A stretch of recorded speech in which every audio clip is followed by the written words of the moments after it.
அவர் சொல்றாரு, நான் அரசியலுக்கு ஏன் வந்தேன் தெரியுமா? ஒரு படத்துக்கு 300 கோடி ரூபாய் வாங்குவாங்க.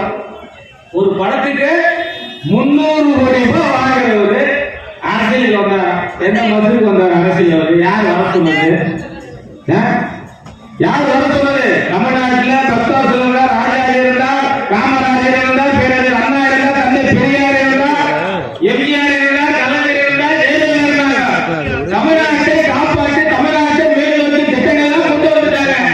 இவர் வந்து என்ன கேட்க போறாரு தமிழ்நாட்டில்? சொல்லுங்க, இவர் என்ன திறமை இருக்கிறது? இந்திய எதிர்ப்புக்காக அவங்க அப்பா சந்திரசேகர் போராட்டம் நடத்தினாரா? தமிழ்நாட்டுக்காக குரல் கொடுத்தாரா? கொரோனா வந்ததை எட்டி பார்த்தாரா? நீட்டு தேர்வுக்காக மக்கள் போராடுறாங்க, தமிழ்நாடு போராடுற நீட்டு தேர்வு வந்து சினிமா நடிகர் வந்து போராட்டம் பண்ணாரா? எதிர்க்கவே வராங்க. நாளைக்கே முதல்வர், நாளைக்கு பிரதமர். இதுதான் தமிழ்நாடு. யோசித்து பார்க்க வேண்டும். இளைஞர்களை